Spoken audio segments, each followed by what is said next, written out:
Fine, my topic is on sustainable value creation through networking and experience at SPPP. When you say SPPP, it's a School of Business and Public Policy, as you know. There's a minor correction in my title. I told you it was studying by more appropriate in this part and experience than lecture. Also, my colleague is also part of my team. That's Mr. Suresh Babu. Fine. Let me say it's more like a storytelling, and it's not about a country. It's not about an industry. It's about a part of an institution. How we have done. How we have used networking as a tool to develop our school.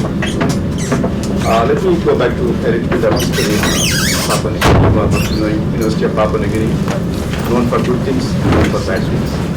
Okay, we have a lot of good things as well as bad things. We have a lot of wonderful times. We have a lot of troubled times. That happens to be the way of life of Papua New Guinea, University of Papua New Guinea. University of Papua New Guinea experienced a very worst crisis in 2001. Then it went on, of course, making some good change. Again, 2006 problem. And 2006 until 2012, we didn't make any progress. We didn't decline, more like a stable. But then the stability doesn't mean that the current world, if you stay here, your competitors will move fast. You are declining in a sense. So that way we are declining in our performance and image. Even though there was no untoward activities during 2006 and 12. 2013, the current Vice Chancellor, Professor Malam, became the Vice Chancellor. He has the hospital office. Fortunately, he's from the School of Business. So he is very keen to improve and make changes in the campus. One of the tools he used is networking, and he always encouraged us team to use that networking, and we are using it, and we are seeing some good changes. That's what I'm going to do now. The School of Business and Public Policy, a little bit introduction I'll give you. Then I'll talk about just a bit, people are already using the networking. Just I'll tell what I mean by networking, little bit. Then you'll see about the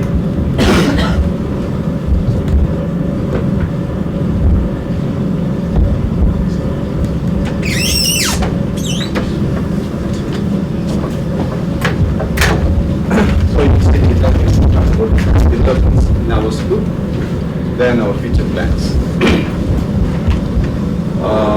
School of Business and Public Policy, it was, until last year, this was known as School of Business Administration. And it was created in 2002. And last year, 2014 is really a good time for us. End of 2014, there was an agreement signed between Government of Australia and Government of Papua New Guinea. That's a Pacific Leadership and Governance Principle. So according to that MOU or agreement, Government of Australia is very keen to support public service of Papua New Guinea to enhance the service delivery, governance, everything. So they used the Government of Australia, especially Department of Foreign Affairs and Trade, they have identified our school to develop the human resource of the country. So they obviously, in conjunction with that MOU, we have to we changed our name to give more focus on public policy. That's now the School of Business and Public Policy. That means we are taking care of both private sector as well as public sector at this point. This is one of the 5 schools in UPNG. We have 8 divisions, 35 full-time academic staff members, and team of 7 from ANU to support our academic and research activities. That is through networking. Then 1,200 internal students, because we have varying numbers of external students. I don't count that one. Then all our first years are going through foundation program. When they complete their foundation program, they go for the bachelor's, either Bachelor of Accounting or Banking and Finance or Business and Management or human resource management, or public policy management, or strategic management, tourism, hospitality, or economics. That's one big group. And we have some unique programs. As you find, the unique programs, that is the Bachelor of Public Finance and Accounting. This is a quite new one. In fact, it was started last year. The first batch of graduates will graduate only next year. This is created again networking and collaboration with Chartered Institute of Finance and Public Finance and Accountancy of UK.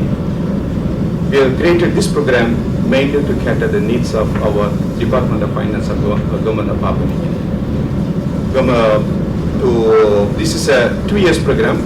We take people with 5 years of minimum 5 years of experience at the district treasurers and good experience, and we develop the skills of public finance and accounting with the Department of Finance, Department of Treasury, Planning of Government of Papua New Guinea. It's one of the unique programs. It is available. It's available only at University of Papua New Guinea, the whole region. We are proud about this. One of our flagship program. It will be extended to other Pacific islands very soon, but not maybe after 3 years. We have 2 more programs. That's a Bachelor of Business and Management, Public Policy Management, and Human Resource Management. This is again for practicing people. Again, it's called professional program. We develop the people from government sector in this area. We have 3 masters, rather I'll put 3 only. Master of Business Administration. This MBA-CPA is part of this, so I don't bring it separately. Then Master of Human Resource Management and Master of Strategic Management. This is a small introduction about our school. Our prominent partners or stakeholders, only prominent what I put. Department of Finance of Government of Papua New Guinea, which includes Treasury, Planning, and others. Certified Practicing Accountants of Papua New Guinea. Then PNG Human Resource Institute, Defense Forces, Police Department, Correctional Services, and other government and non-government and private organizations. Then International, Department of Foreign Affairs and Trade of Australia, DFAT, Development Policy Center of Crawford School of Public Policy of ANU, James Cook University, Chartered Institute of Public Finance and Accounting. These are our prominent partners. And why I'm using the broad partners, they are in our network. Just a brief introduction about what I mean by sustainable. When I say sustainable, we use 3 triple bottom line focus. That is our base. That is a financial objective, social objective, and environmental objective. Already we are in these 2. This is a financial objective, growth, expansion, and capturing the retaining market shares that we are doing. Social objective we are doing. The environmental objective, to support the green environment, we are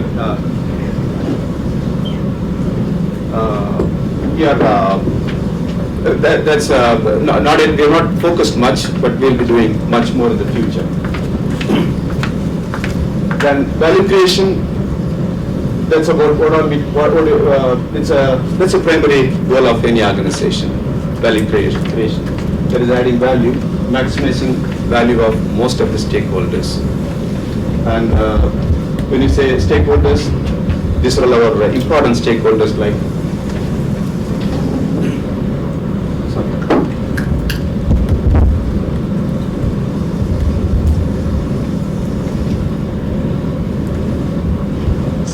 They are all our important stakeholders: government, our students and parents, employees, academic and non-academic, suppliers of goods and services, aid agencies and partners, community and employers. These are a few of our stakeholders. We are not, in fact, we have already counted. It comes to 18 stakeholders. We have put only prominent, important. Of course, their values are there. What the value we are going to give is available here. When you say networking, what do you mean? This means it's more than relying on who you know rather than what you know. That's what we mean by networking.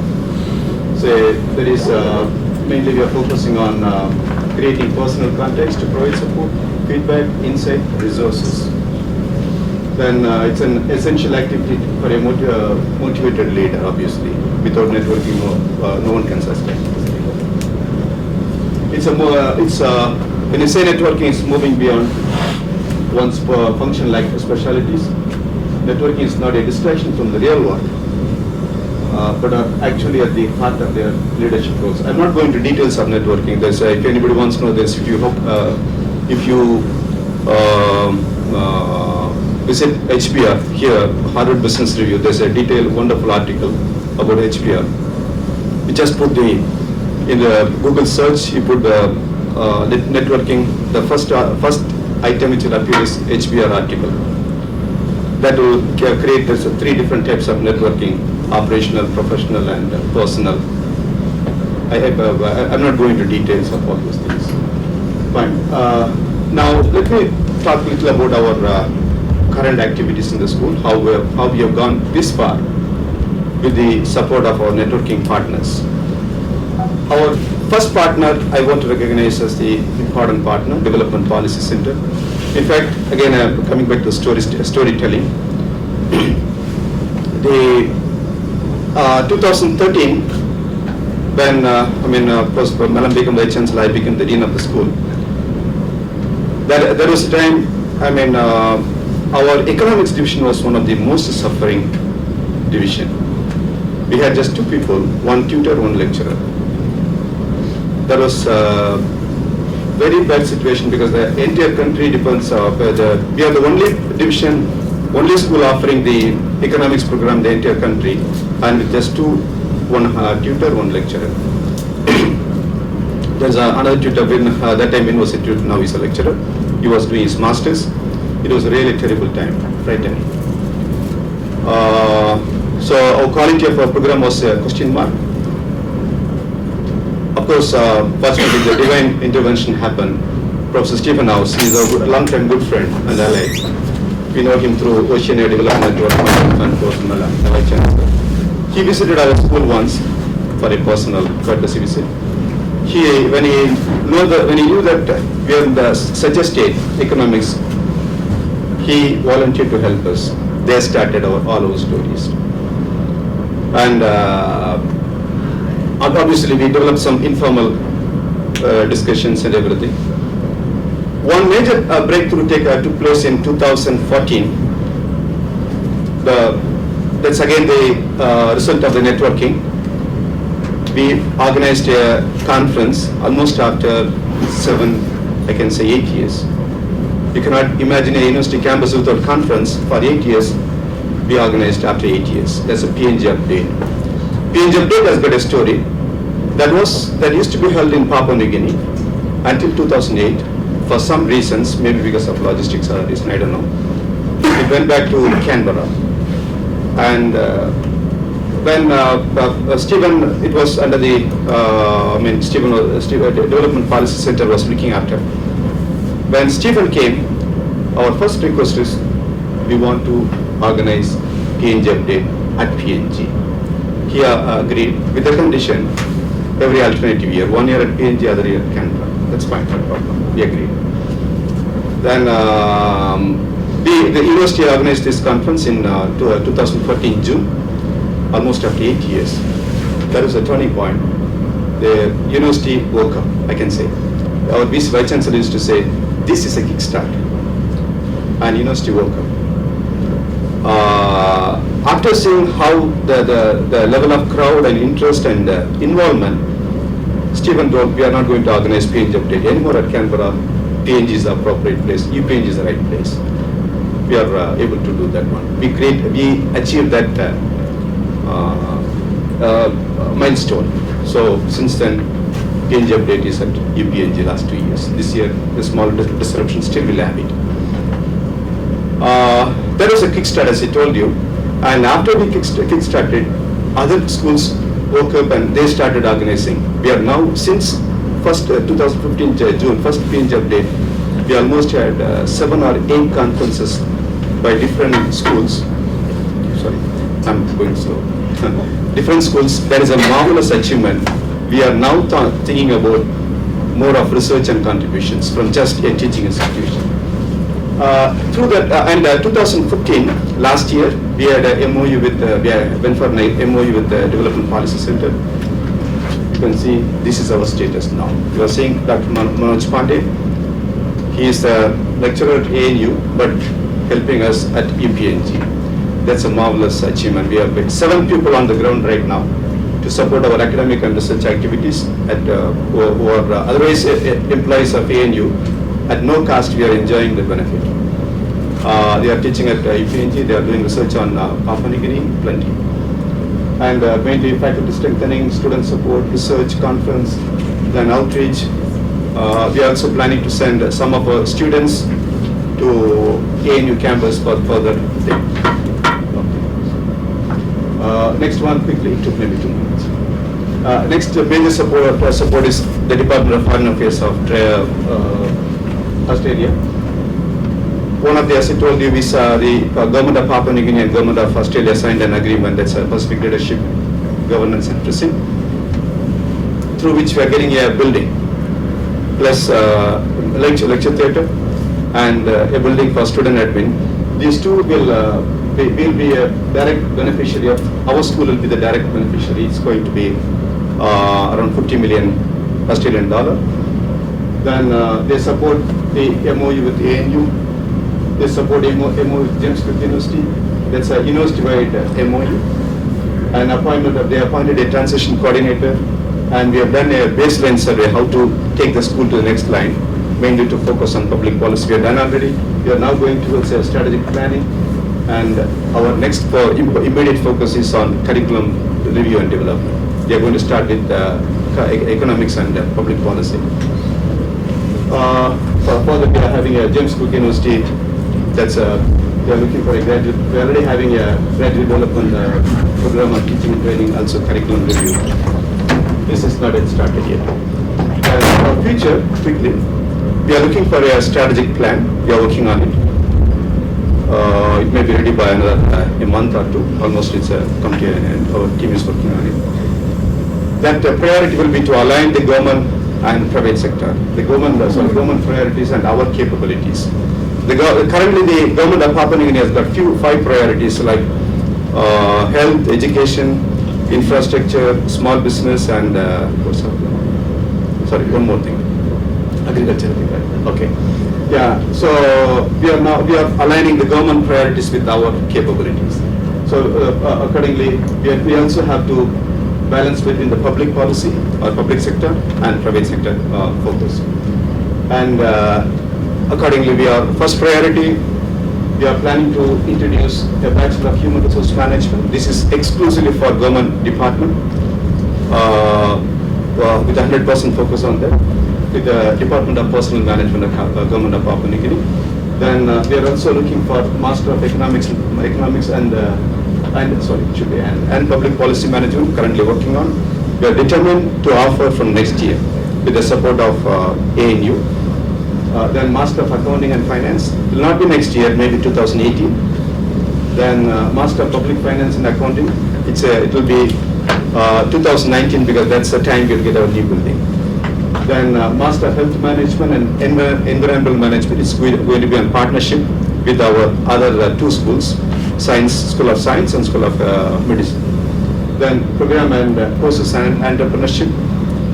We have already we are in dialogue with one CIPE. That's a they have brought University of Michigan. He was into our. We have met already. We are planning to develop entrepreneurship because that's one of the priorities of the nation. So not agriculture, SMEs. That's a priority of the nation. So we are going to focus on that one.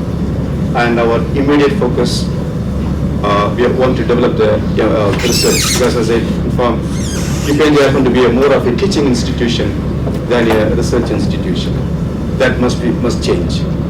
So, of course, some of you may be knowing our academic year is cancelled, but not the academic activities.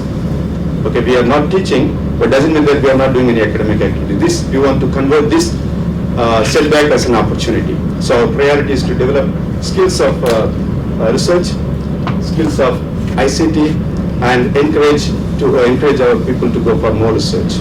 So that will be our priorities right now. With that, thank you very much. Thank you for your time.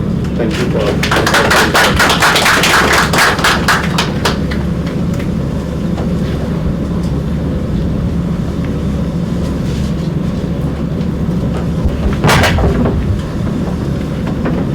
Thank you, Chair. Thank you, Steering Committee.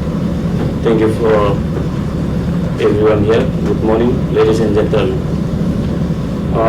Represent my colleagues of research. I will present about challenges faced by future entrepreneurs in Timor-Leste.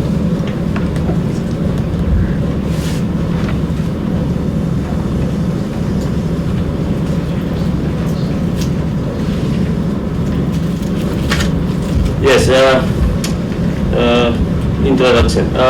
As you know that Timor-Leste is a new country in the world. We have historically we have some of progress in our nation. Before going to our independence, we proclaimed our independence in 1975. That's why Timor-Leste depend on the oil. So based on oil, our income per capita is very low compared to other nations in the region. In terms with commercial balance, we depend on import about 96%, and imports only 4%.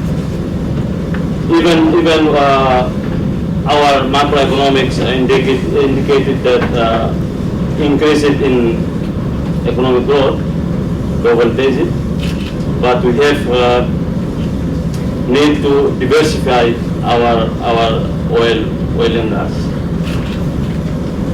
So in our constitution defined that public sector, private sector are very important to contribute our growth, economic development. So based on our national strategic plan 2011 to 2030, we have to start on our plan how to diversify our non-oil economics, like agriculture, tourism, and petroleum. That's very important to contribute our GDP. As I mentioned it before, that our GDP is very low in the region. Based on our perspective of performance of economy, immediate challenge of Timor-Leste are how to manage the mineral resource for future sustainable development. The second one, how to develop petroleum to increase non-petroleum economy. As I mentioned before, our revenue is very slow. That's why Timor-Leste will diversify our principal resource in Timor-Leste.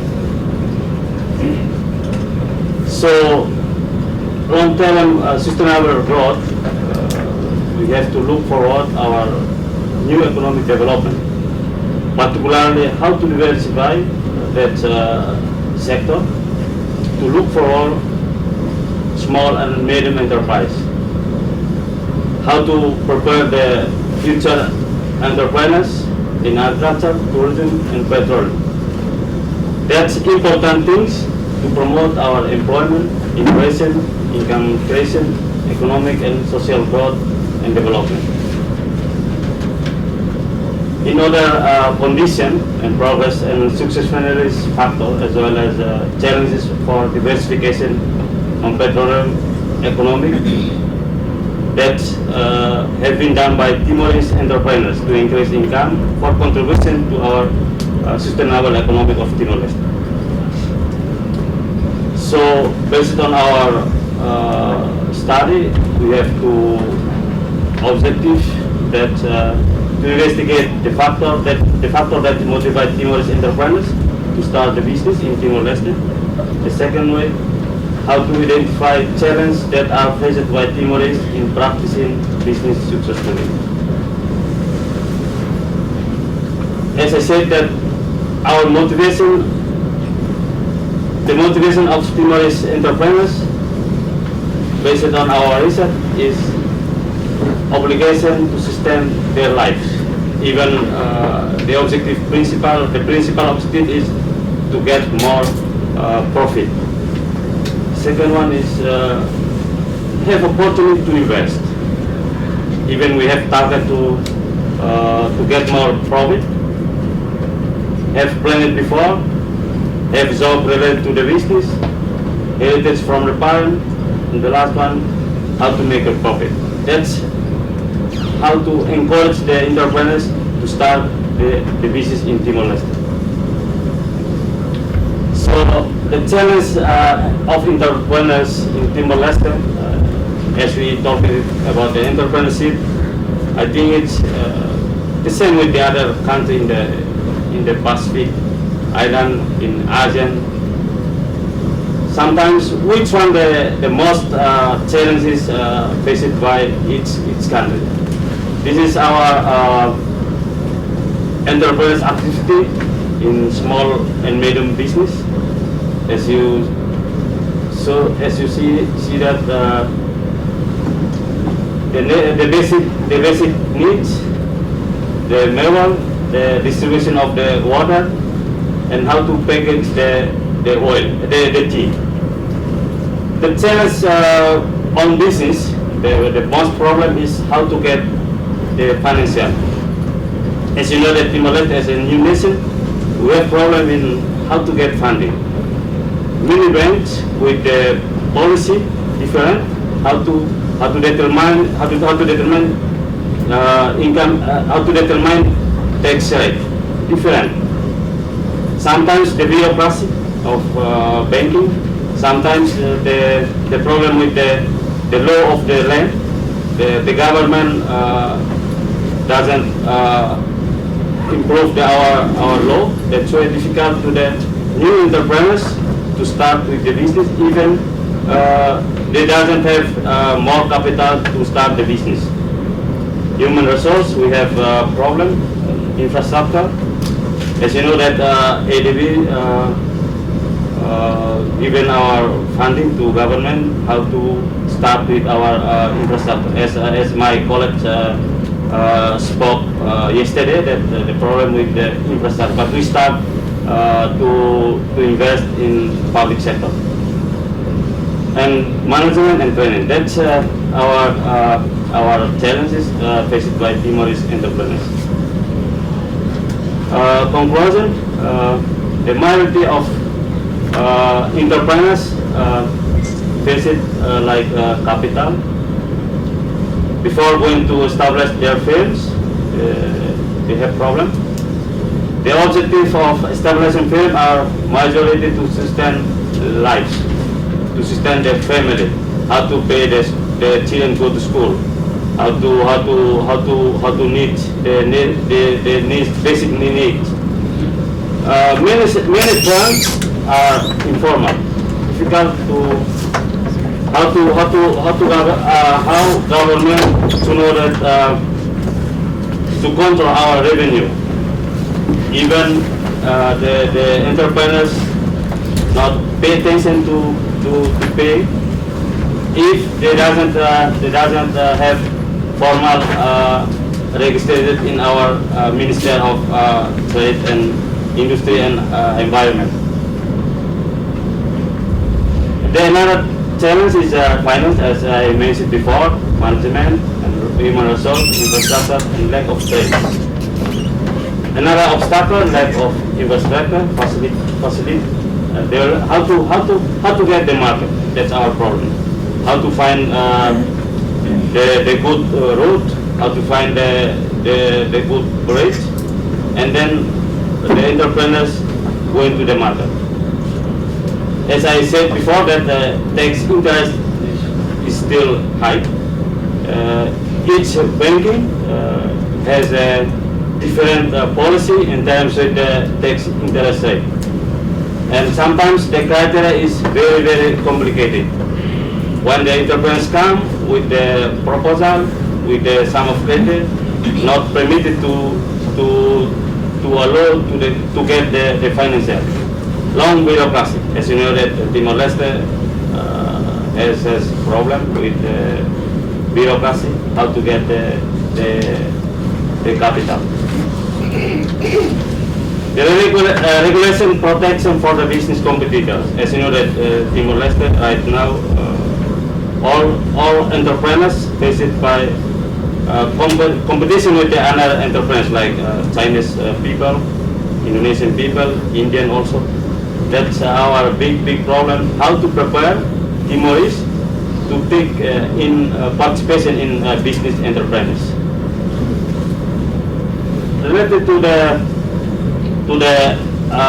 entrepreneurship activity, the national economic development, we have to create more job and how to reduce employment, how to survive the family, and then need pay attention to the children go to school and have health youth activity to contribute to the church. How to give suggestion to our government, particularly Minister of Commerce, Commercial and Industry and Environment, to pay attention to support how to get good policy to accompany our business entrepreneurs like businesses, corporations and industry. As you know that Timor-Leste, the most important is the cooperative sector. Easy to get the capital before going to the bank, because the more easy bureaucracy, easy to get the financial before going to establish their business. We encourage the government to pay attention to the law of the land, because the land is very important. The land in East Timor is our rich, our capital, our fixed capital. Before going to the bank, we have to show the certificate. That's why we easy to get the financial to start the business. The government needs to give maximum attention to basic investment like infrastructure to respond the need of access to the market. Government needs to support small and medium enterprise so that will be strengthen their financial capacity, advanced facility and technology. Even Timor-Leste faced by the problem with the internet, but we start to move on to change our experience with the other nations. We have need support related to the technology. The market sector needs to develop, empower and strengthen Timorese entrepreneurs to compete with foreign enterprises. As I said before, that many Chinese, many Indonesian, and many Philippine, they start with the restaurant, small market, supermarket, any other activity. That's why the government needs to pay attention in agriculture and tourism. That sector is very important. How to change the oil and gas revenue. We have to move on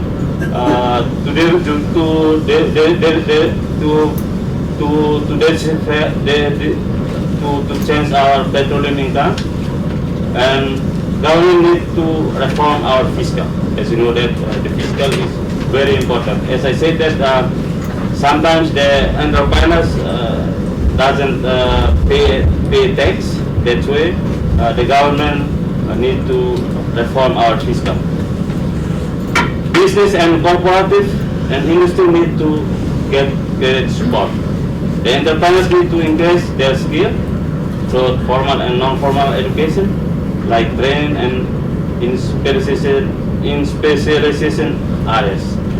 Enterprise need to have spirit as an entrepreneur how to compete with the foreign enterprises. Even Timor-Leste prepared to admit to the Asian nation. Entrepreneurs need to more incentive promotion, like product and service. For the future, we need our government need provide secondary data to the research to complete our research. Obrigado, thank you, Vinata Bakale.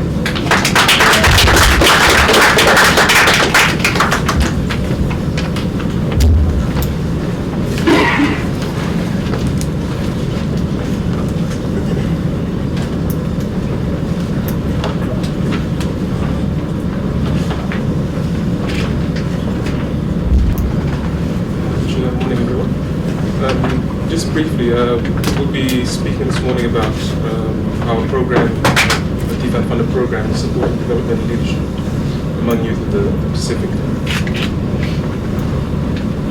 So the Pacific Leadership Program is funded by the Australian Department of Foreign Affairs and Trade. We're into the third phase of the program. It began in 2009 and is scheduled to end in June of next year. We work across 4 countries, Solomon, Samoa, Tonga, and Vanuatu, and regionally across the program also works across a number of thematic areas, so a number of them are women, youth, community leadership, political bureaucratic leadership. This morning I'll be co-presenting with one of the partnerships that the Pacific Leadership Program has, which is with the Pacific Youth Council. We've always thought it's a good idea to have our partners speak for themselves and also talk about the experience of partnering with a program like ours within reasonable limits and be cognizant of the fact that we're working together. Okay, so we'll be sharing lessons learned in supporting developmental leadership among young people. That's basically young people or young organizations working collectively with other young people, with other stakeholders like government ministries, CSOs, to really advance the cause of youth. So for positive changes, so we're working to make policy and institutional changes for young people. And by institutional change, obviously we mean behaviors, values, and beliefs. I think also for us just to link to what the session topic is about training, it's also to talk about how we've packaged training quite differently. We've used the standard modalities of training that you use when you're supporting organizations. There's capacity building training, management and finance training, but also recognizing that when you're working to make policy and institutional changes, you need a specific suite of tools that help you do your work. Sorry, I'm not going to use this list. Okay, so the focus of our program has been on supporting those exercising developmental leadership. I've spoken about the areas that we've worked in.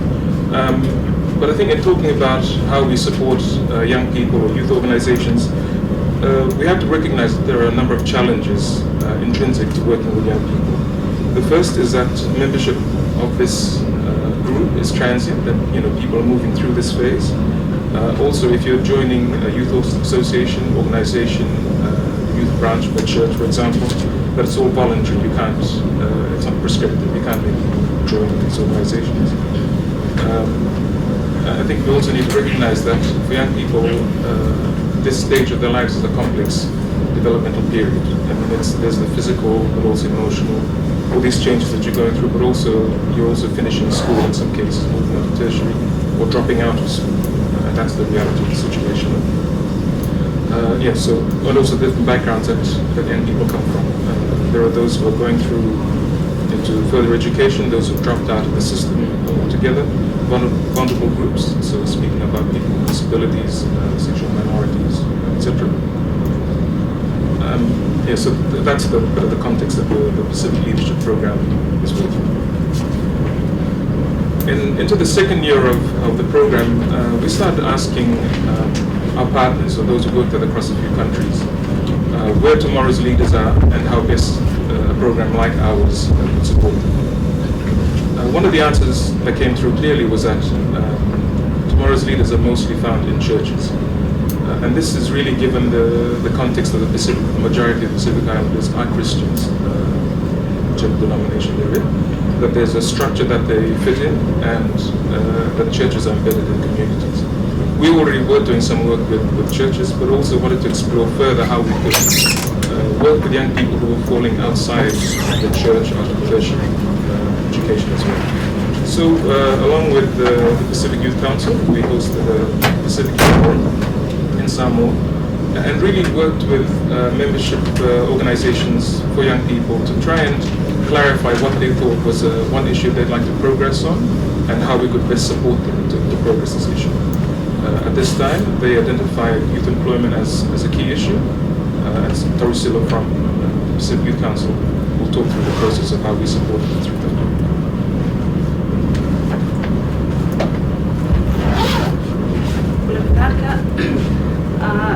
So back to the question of what Peni had mentioned earlier around the question on where are young leaders found, where are they bred, but also the central role of the church in the Pacific, and what role do national youth councils play? What is different about national youth councils or youth big bodies from the church? And also really looking at the Pacific Youth Council's role in empowering young leaders to become active citizens and leaders. And so we had the Pacific Youth Forum in Samoa in 2010, and where young people were asked, what are the issues that young people face today in the Pacific? And of course, we all know the many issues that young people face. And if there was one issue that was very key, what would that be? And the young people in the room said unemployment. And that was when we embarked on a 9-month project, which was called the Youth Employment Advocacy Initiative. We also wanted to give a positive spin. We wanted to move away from constantly saying unemployment, but giving it a positive messaging or positive spin around youth employment, that there is a huge productive population out there, and if they are, and if there is adequate investment and commitment, this productive population can bring about growth in their economies. And so with the Youth Employment Advocacy, it was led by young people, 4 countries that have national youth councils: Tonga, the Tonga National Youth Congress, Tuvalu National Youth Council, Vanuatu National Youth Council, and the Solomon Islands National Youth Congress. What was also significant about YEI, as we usually call it, PLP, through the partnership that we have with PLP, they were also able to connect us to champions, people that we would, as young people, would never be able to talk to. We were able to have Andy Fomtoy, who is now the current Deputy Director General, Deputy Secretary General for PIFS. At that time, she was a consultant. We didn't know about her. As young people, through the partnership we had with the Pacific Leadership Program, the project was able to engage with her. So she really provided insight into how the forum works. How do we navigate this very interesting policy space at a regional level? So really providing key information to our young people. We also had an advisory group of partners, ILO, SPC, now the Pacific Community, UNDP, UNICEF, and the Commonwealth Program. Because these were mandated, I would say, bodies that can provide support in terms of the issue. They also had financial support that they could offer to the Pacific Youth Council. Also, the YEI project had a clear objective. We wanted to take the issue of youth employment and bring it to the leaders' attention. Again, when we had the forum in Samoa, the young people, when they identified the issue, they were then asked, so if there was a space where you would try and get political attention, what would that be? And it was really the young people identified the forum leaders meeting in 2011. So that was a clear objective, that we were going to take the message that leaders needed to invest and support youth employment to the forum leaders in Auckland in 2011. At the same time, we also recognize that the need for evidence. We all know that there's just lack of evidence and data across the issue of youth employment, but also around many other youth issues in the Pacific. One of the things that was really interesting to us was when we door knocked on our Pacific Island embassies in Suva. A lot of the responses we got were, yes, we all know that there's unemployment, but what's the situation? Show us data, show us evidence. So that was when we had a partnership with USP. They were the institution that did the survey or the research to help us be able to convince our leaders that these were some strong evidence. And generally, just in terms of the partnership that we have with the Pacific Leadership Program, we recognize that there's a need for just a tailored support system, and beyond just structured training, we recognize that working with young people is beyond a room. One of the things we find with young people is that when they go back, they say, we go back to the situations where we've come from. So how do we work with them to be able to then connect them to other key players and institutions, civil society, champions, role models in their communities.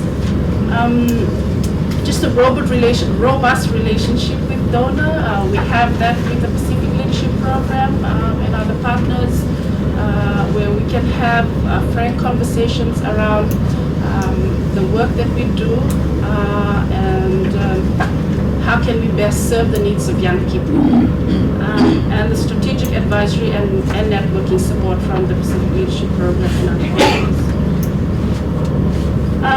Just in terms of successes generally around after the YEI initiative, but also the support that we have been provided, that Pacific Leadership Program have continued to provide for the Pacific Youth Council. We had the recognition of the issue in the Leaders Communique in 2011. Out of that, the Pacific Community, or SPC, was developed the Pacific Youth Development Framework, which is really a coordinated approach to youth-centered development in the Pacific for 2014 to 2023. We also recognize that there's an amplified youth voice. More young people are engaged in their communities, are more aware of the issues that are facing them, are also participating in policy spaces. We have now become more engaged in the non-state actor process within PIPs. That used to never happen before. So the initiative allowed us to understand how the forum works and being really engaged so that youth continues to be recognized within these regional policy making spaces. We've also recognized that there's increased coordination with development actors. Recently, we had a joint initiative with ADB. We've never worked with ADB before, so we've embarked, we've just completed a training around research skills on youth employment in the hope that the next phase would be ADB supporting a huge youth employment research around labor mobility and the labor market with 9 countries, the countries that they call fragile countries. We also have engaged with the UNDP project on anti-corruption in the last 2 years, really around young people engaged around the work of anti-corruption and integrity, and recently with a regional forum on evidence-based youth policies. One thing we recognize that countries have national youth policies, but they are outdated, they don't have action plans, and there's not enough resource to have these national youth policies be implemented and really impact young people at a national level.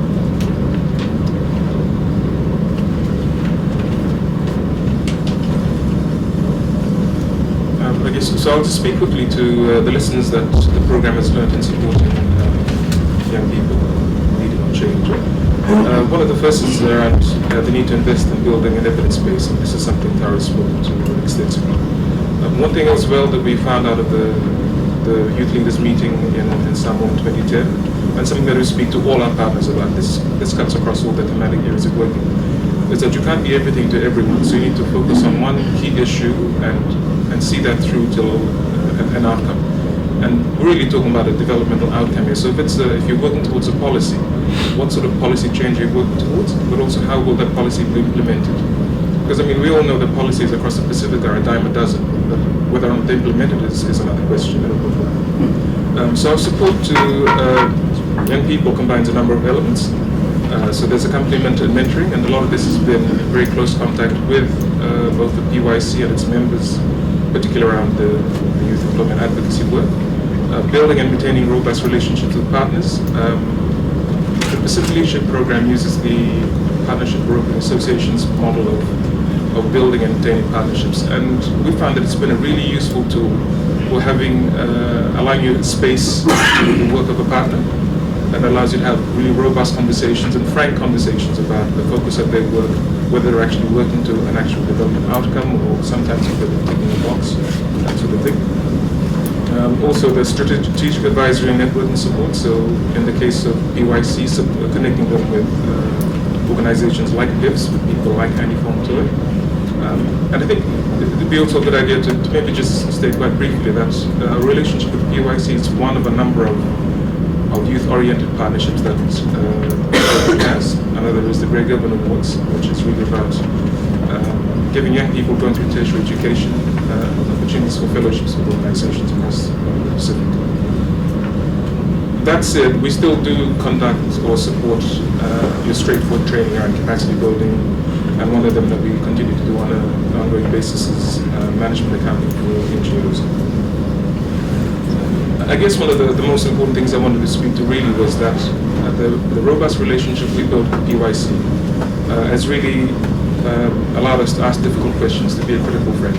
But that's really about giving them access to a suite of tools and training that allows you to have this space.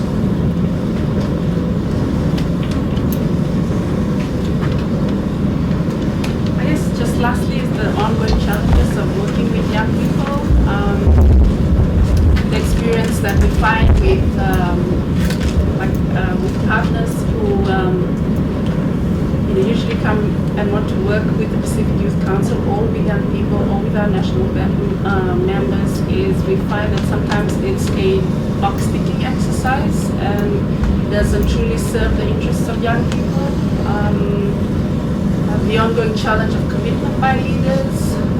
We know that in many of our countries, our ministries and departments of youth have the smallest of the government's budget, and so we recognize that there needs to be more investment and more budget support, and the national recognition, coordination with actors, that is also a challenge. How do we talk to one another as youth development partners or youth actors? And lastly, the sustainability and support for young people and the work that they do at national level and at the region.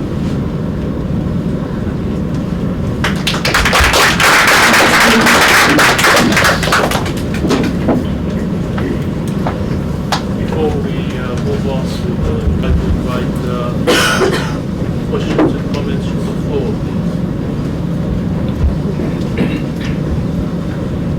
like to thank all the speakers for their presentations. I had 3 questions for Peni and Taru. Number 1 is, what's the age range for youth in your context? 2, if there are any plans for another Pacific Youth Leaders Conference, because the one that you mentioned is already 6 years.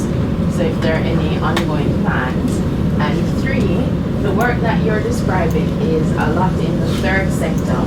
So I wanted to know if there are any plans for involving youth in the public sector. And I think there are opportunities for getting youth involved in government boards, but nobody seems to be discussing that option, as it seems to be quite political.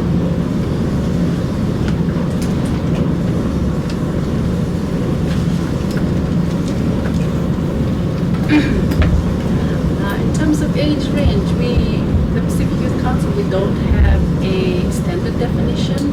We recognize that each country defines its young people through their national youth policies. So it can range from 15 to 35, 18 to 35, 15 to 40, and there's also recognition of the UN definition and the Commonwealth definition. So yeah, we don't have that a standard definition for the Pacific Youth Council. Secondly, in terms of youth conferences, the one that we had in Samoa was basically around really responding to the questions that was posed to us. What was the separate role of the National Youth Council from the church? But there has been ongoing youth forums and youth conferences by other development partners, by other regional organizations.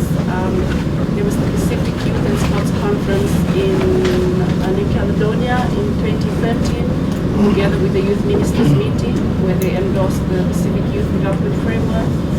In 2014, there was the Seeds Youth Conference, again, really looking at young people,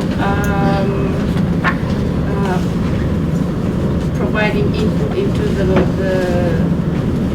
Samoa pathway, and other regional partners have also organized their own youth forums to address the issues that are faced by young people. So yes, there's many other youth forums and conferences. So okay, just to respond to your third question about involving youth in the public sector, I think you said that yourself. It's quite a sensitive issue to begin with.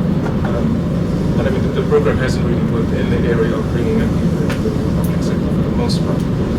But I would say, what I can say is that it's got to be a collective effort by the public, private sector, and also, I guess, programs like ours and others that will have to, make a considered effort to get young people involved in the public sector. I think a key part will really be showing the value of young people's contribution to work in the public sector.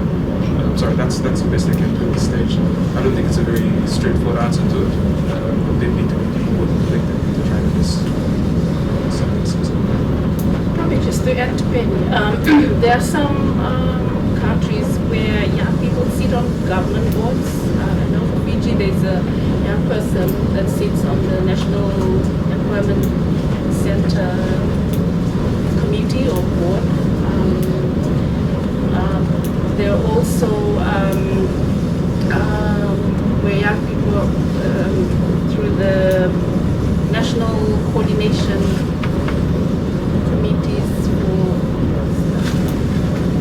for I think to do with HIV and AIDS. Within some of the countries, they have spaces where young people sit on these committees. So there are countries where ministries set up various committees, and there's a space for young people. But also to say that with national youth councils, we would have those in leadership that are civil servants, and so it's also they are very key because then they provide the entry point for the greater membership into engaging into some of the government policy spaces.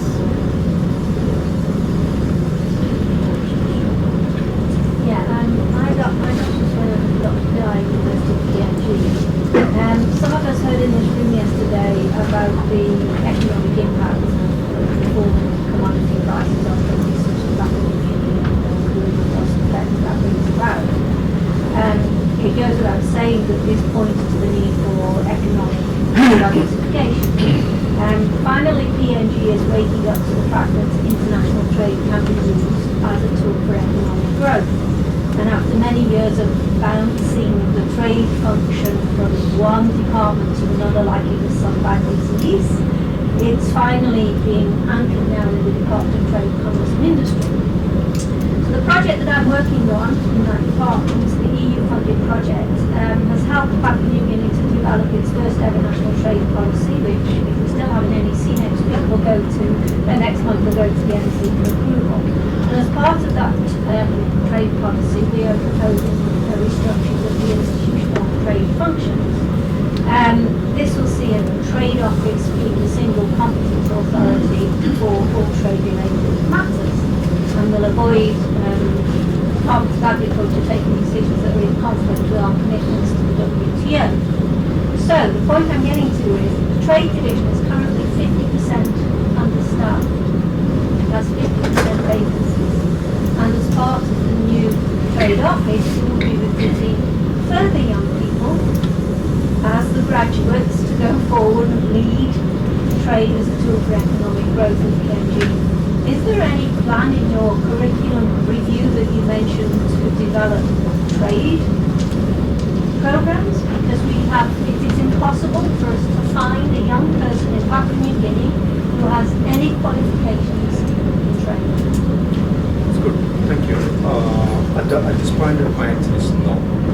We do not have any sense. We have not thought through. But it's not that it's not impossible. We can very well continue. We are for that purpose. In fact, we discussed this today. When your draft final version of the trade policy came, it was already given to all my lecturers in business management. And they are already asked to attend the final. So could we, when is the program? The trade policy is due to be presented to the NEC the first week in August. Okay. And then there's an implementation matrix with it. In order for us to implement the policy, we desperately need young Papua New Guineans No to problem. trade. I think last week we did the holiday. I didn't meet them because I came here. So it's a good starting point. We'll take that point on board. We'll set it. I mean, if there's an opportunity for collaboration between Yes. our division and curriculum review panels as to what skills and programs are needed, then we would be more than willing to talk.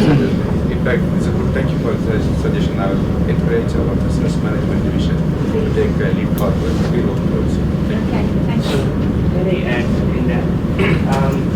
In our planned Master in Economics and Public Policy, we have at least, I think in the draft one, we have at least 2 quick courses on economic policy.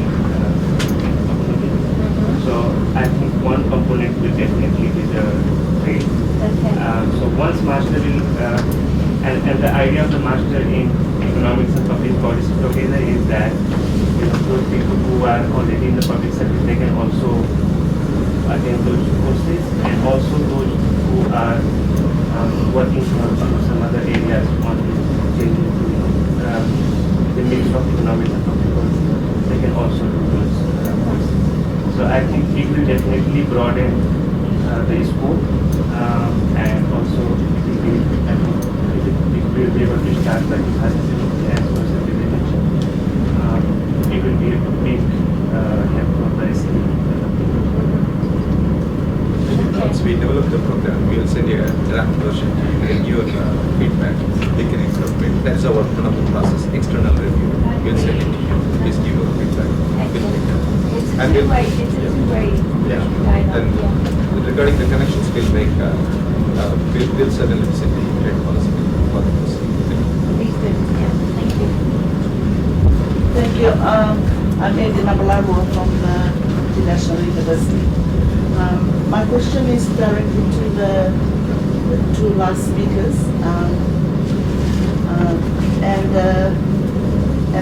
And I'll just make one simple comment before I ask the question, if that's okay, Chair.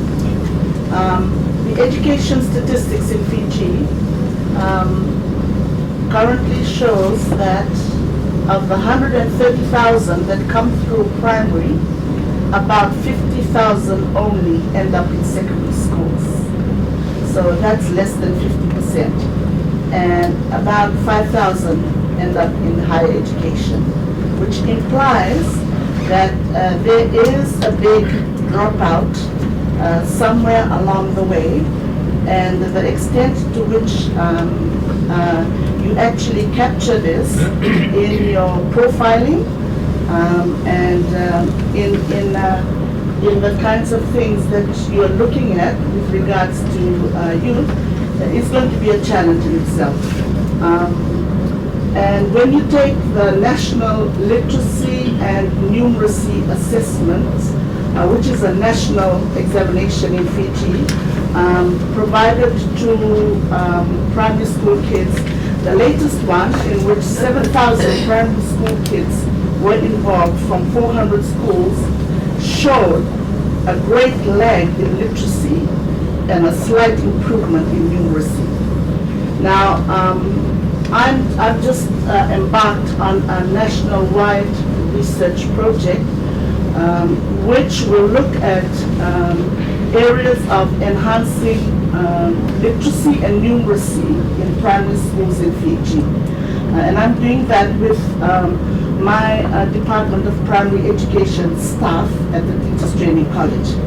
And the reason being is that we have found that there is an increasing number of non-readers, non-writers, and non-speakers of English who are passing through from primary schools into secondary schools.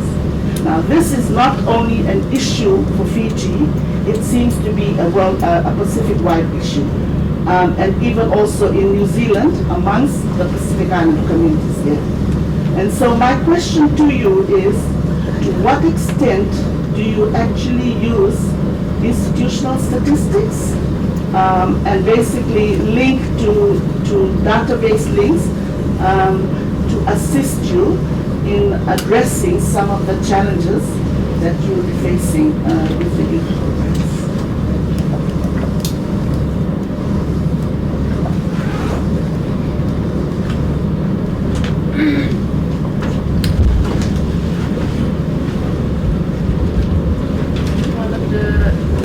Just to try and respond from the Pacific Youth Council. One of the things we have recognized and shared within our membership is the need for steps like what you have mentioned to help in our advocacy work.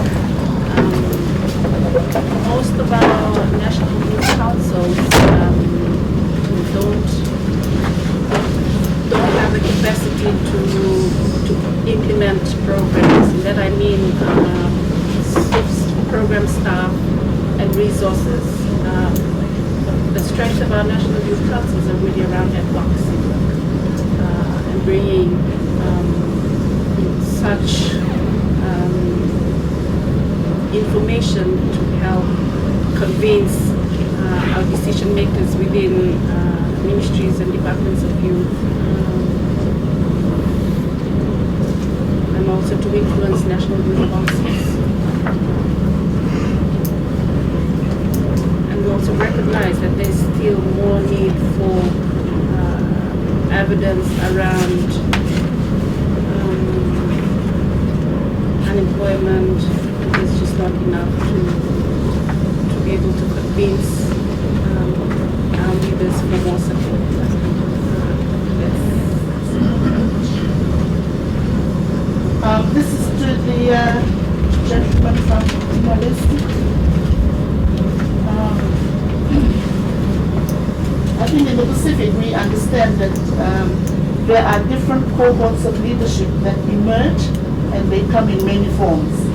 So for example, we can have small businessmen, entrepreneurs, innovators, creative artists, our weavers, our sculptors, our wood carvers, our house builders, fishermen, and so on. And it's always important to contextualize the development of leadership cohorts, because these people actually provide the leadership roles in the different communities. And also we found through research that the traditional borders between disciplines are increasingly becoming fused into a very broad spatial space. And therefore the address is always to identify these leadership cohorts and to make sure that they are actually getting the support. Now, my question to you is, to what extent does the social and cultural specifics, okay, the cultural context of Timor-Leste are built into government's policy of developing entrepreneurial activity and into your university's program? Yes, when we talk about the culture, how to influence the activity of the entrepreneurs, as our experience in Timor-Leste is, we have force culture. If the objective is everyone start the business, even they have profit, but they spend to the culture, like wedding party, like before accumulate the capital, buy the car, new car. That's problem. The objective is how to prepare the capital to going on to get more the more business, like small and move on the medium and move on the large enterprises. Based on the experience 3 or 4 years ago, the government give some packets of the investment, like PD1, PD2, and packet of referendum. That means that the government give who want to get the opportunity to invest. After the investment, get more capital, but expand to the culture within party, how to get married, and how to get new car, because the people of Timor-Leste have ambition to get new lifestyle. That's problem. How to think for the future as economic growth, as I said, that the depend on the oil and gas, but right now the price going up. That's how to prepare Timorese to fill up our economic development. But if we think for the competition in the future, we have prepared the capital. And there's some idea is structure of the enterprises. All of the people to fill the leadership on family. They didn't find the qualified of the engineering, accounting, and manager. That's problem. That's culture. Even the entrepreneurs face it right now. But we have to move on. We have to learn more with the other countries like Pacific Island, Asian nation. We have to change our mind to move on to how to contribute to our GDP and how to contribute our growth, economic growth. That's why we have to compare. We have to compare our progression of economic development. Good morning. It's more or less a comment rather than a question. I'm from the Marshall Islands, and the beauty of the system that we're in the Pacific is democracy, and democracy ruled by numbers. And if you look at across the Pacific, the democratic trend is that if you gauge the population in each of the countries, and from the experience of the Marshalls, you look at from the age of 18 to 40, that's probably the most dominant voting bloc, right? So the strength in numbers, and I'm listening to some of the presentations that some of the issues that the youth today are being faced with are being neglected or being relegated to the side. We just had our election in the Marshalls back in November. I'm a new member of Parliament, right? And my platform was actually, it's called, in the Marshalls, it's called Kanegiriju Raini, means invest in our future. And let me tell you, the highest vote getter in the country is a 38-year-old buddy of mine. Actually got elected based, his platform was the voice of the youth. I need to enjoy it. So we cannot say, we are in a position of weakness, rather than, because if you mobilize the youth vote, they can influence. And one of the questions that you made, are there enough youth in these government boards? I mean, if the youth get together and vote as a bloc, they can influence, and they can put leaders within the same age group that they're in, and they can dominate. And if you look at in our composition of our Parliament, we had 13 new members. We had 33 members in the Marshalls, the National Parliament, and there was 13 new members. And the Speaker of the House was ousted. 5 ministers were ousted, and all the newcomers were actually youth came in with the platform on youth, and they're ranging from age 30 to about age 40 that actually came in and took over. So I don't think that, I think we're in a position of strength and a position of leverage. And I think if we can mobilize it better, and that set the trend for everything else. We're talking about the social issues that the youth are faced with today. If you can organize and realize that strength, because there is a strength in numbers, right? So if you organize all of that and then push your agenda, I mean, the national dialogue or whatever it is, the regional dialogue will shift from whatever the way the business is usual, and it will focus on the development of the youth and the future generation. So that's my observation, and I think we are not in a position of weakness. Actually, we're in the driver's seat. We just have not yet able to organize.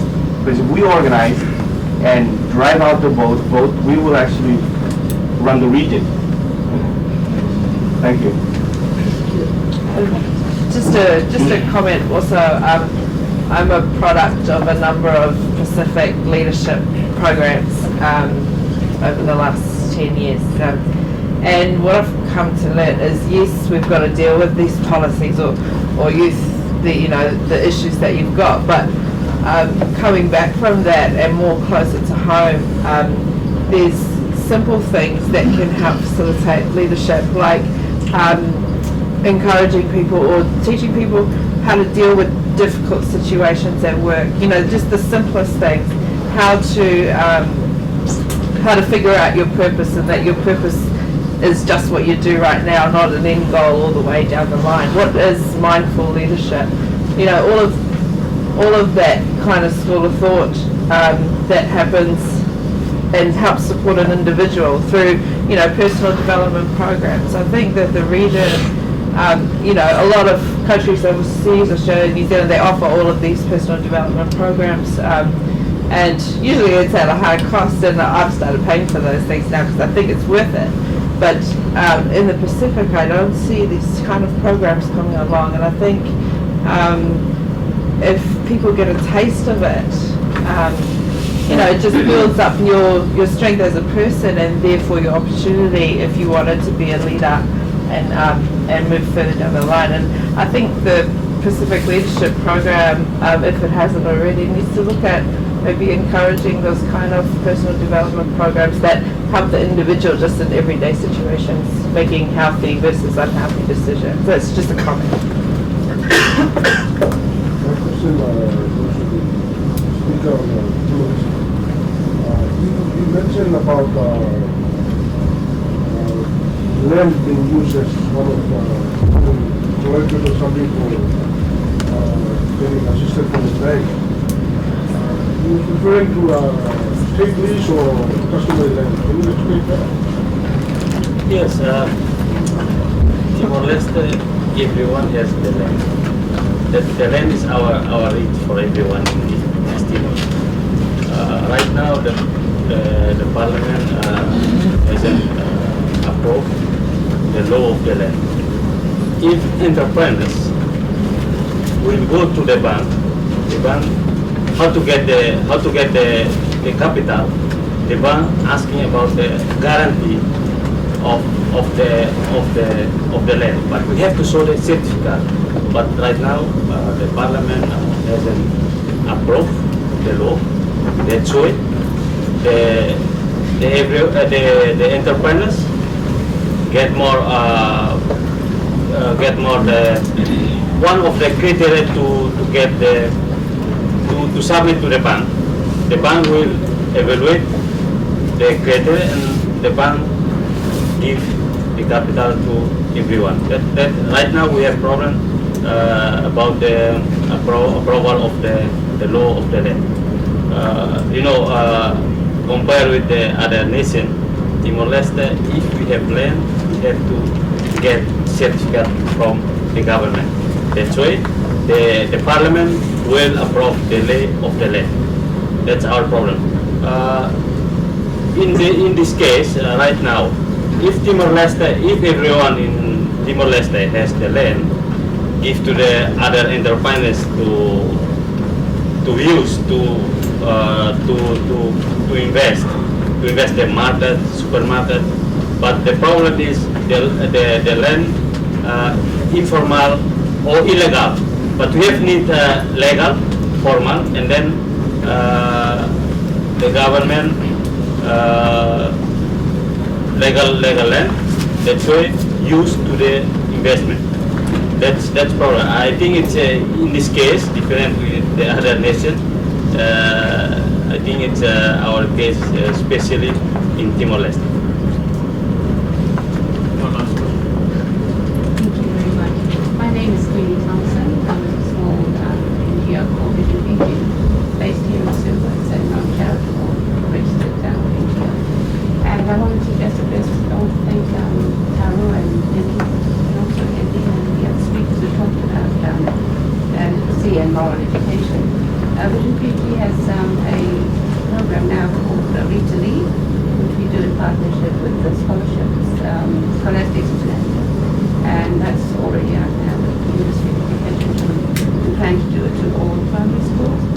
So I'm just very grateful that we can probably network everyone and talk about ourselves if we can. I know there's no time now. And also to a morals education with the Religious Project. And we've done that through the media. The media's been a wonderful partner. And we call it the Religious Project in connection with media. And they've rolled out the words and the definitions, and we've done that already for 2 or 3 years. Another program we do is called After 10 p.m. We Know Where Your Children Are. And that's 32 years old now, as old as PGTV, for all of our partners. So I just wanted to mention those and hope that we can maybe talk a little bit later on. We'd love to network and see how we can have parts and we can know what we can. Thank you. Are there any other last urgent questions? This is to Mr. Lee. When you mentioned about your short story, then you reached a point where there was a divine intervention. Thank you. Yeah, that's right. In fact, as I told you, 2013, there was a turning point about the 32 years. In the sense, we had a fresh lease of life, or we had a fresh breath. when the Vice Chancellor suggestion is to use network as a tool. And we are looking for networking, obviously, with and instead of we look for God sent someone. That's why I call it divine intervention. So it's He met, Professor Stephen House. He used to visit various institution close to us, National Research Institute. He used to visit us. One day he stepped into our campus. Of course, he's our long-term and long-term friend. We, in fact, last time we met, myself and the Chancellor met, it was 2007. Since 2007, we didn't meet him at all. When he came to know that we have already taken Utoikamanu as the Vice Chancellor, he visited us. He called us and visited us. That's what I call divine intervention. That started the turnaround. Everything became positive. Yeah. And one after another started coming. Thank you. Well, we're finally run out of time. Can you please join me in thanking our leaders?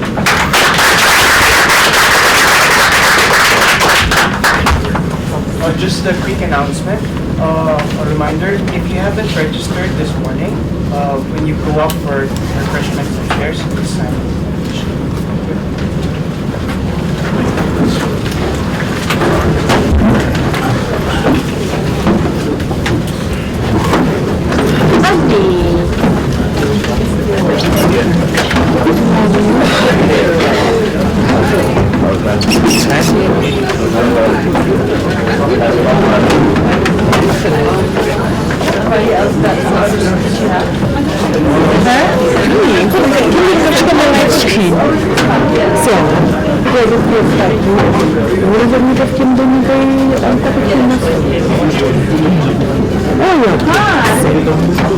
Io, che vedi?